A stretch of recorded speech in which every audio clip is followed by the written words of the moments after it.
जिसके परिवार का सदस्य चला गया, उसके बच्चों से पूछिए आप, उसकी पत्नी से पूछिए कि उसका दर्द क्या है। एलआईयू का फेलियर पर इतनी बड़ी घटना, इतनी हत्याएं एक ही गांव में अगर हो रही हैं तो संबंधित थाने की पुलिस क्या कर रही थी, संबंधित जिले के एसपी साहब क्या कर रहे थे। सिद्धार्थनगर के सौरभगढ़ विधानसभा क्षेत्र में पूर्व मंत्री स्वर्गीय दिनेश सिंह के पुण्यतिथि पर समाजवादी पार्टी के कार्यकर्ताओं ने कार्यक्रम का आयोजन किया, जिसमें समाजवादी पार्टी के यूथ ब्रिगेड राष्ट्रीय अध्यक्ष सिद्धार्थ सिंह बदौर मुख्य अतिथि के रूप में आयोजन हुआ, जिसमें कार्यकर्ताओं ने राष्ट्रीय अध्यक्ष का भव्य स्वागत किया और 2024 के लोकसभा चुनाव में एकजुट होने की बात कही। उसी दौरान पूर्व मंत्री व राष्ट्रीय अध्यक्ष ने उत्तर प्रदेश सरकार पर बरसते हुए कहा कि सरकार जनता तय करेगी कि लोकसभा चुनाव का फैसला। देवरिया जैसे घटना पर कहा कि परिवार की जान गई, उस पर राजनीति करना अच्छी बात नहीं। योगी राज्य में हिंसा और अराजकता देखने को मिला है, जिसे जनता बर्दाश्त नहीं करेगी। हमारा नेता कैसा हो, देश के विभिन्न राज्यों में जाने का सौभाग्य मिला हमारे नेता आदरणीय अखिलेश यादव जी की वजह से।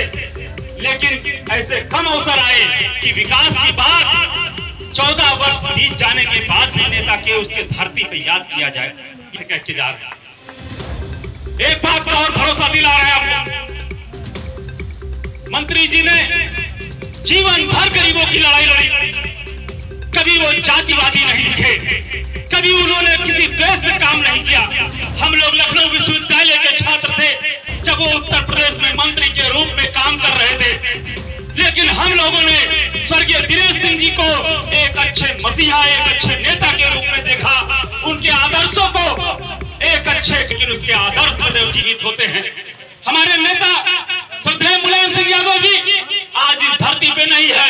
अभी नेताजी की पहली पुण्यतिथि थी, पूरा का पूरा समाजवादी पार्टी का कुनबा पूरे भारत देश में नेताजी को याद कर रहा था। हम बधाई देंगे अपने यूथ ब्रिगेड के भी साथियों को। नेताजी के नाम का संगठन का राष्ट्रीय अध्यक्ष बनने का गौरव हमको प्राप्त हुआ है।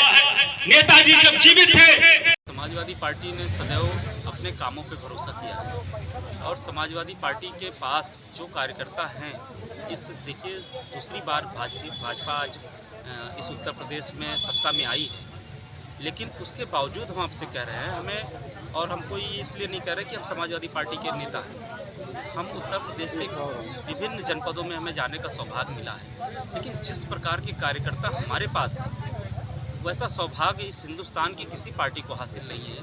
वो भूखे पेट रह करके भी एक टाइम रोटी खा करके, नमक रोटी खा करके हमारे कार्यकर्ता आज हमारे लिए बूथों पे काम कर रहे हैं। ऐसे कार्यकर्ता अगर जिस पार्टी के पास होंगे, जो निस्वार्थ भाव से काम करते हों, मतलब भूखे पेट भी अगर कार्यकर्ता को काम करना पड़ रहा है हमारे, तो वो काम कर रहा है, तो ऐसे कार्यकर्ता से कोई पार्टी लड़ नहीं सकती, ये हमारा भरोसा है। सर, देवरिया जैसी घटना पर क्या कहेंगे? कि ऐसी घटनाएं कहीं नहीं होनी चाहिए। घटनाएं कोई हो उसको राजनीति से नहीं जोड़ना चाहिए। जिसके परिवार का सदस्य चला गया, उसके बच्चों से पूछिए आप, उसकी पत्नी से पूछिए कि उसका दर्द क्या है। तो घटनाएं कहीं हो उसमें राज्य सरकार के सारे अधिकारी, एलआईयू का फेलियर पर इतनी बड़ी घटना, इतनी हत्याएं एक ही गांव में अगर हो रही हैं तो संबंधित थाने की पुलिस क्या कर रही थी, संबंधित जिले के एसपी साहब क्या कर रहे थे, एलआईयू क्या कर रही थी।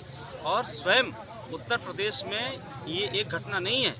अगर आप अध्ययन करने निकलेंगे तो उत्तर प्रदेश में विभिन्न इलाकों में, बुंदेलखंड में इससे बड़ी बड़ी घटनाएं हो रही हैं। ऐसे ही हमारे पश्चिमी उत्तर प्रदेश में तमाम घटनाएं हुई हैं, लेकिन पूर्वांचल के लोग दुखी हुए हैं और इस पूरे हिंदुस्तान के लोग दुखी हुए हैं देवरिया में जो घटना हुई है। और जिस प्रकार से सरकार ने अपना चेहरा उसमें प्रस्तुत किया है, उससे लोग दुखी हुए। सर, अपने व्यक्ति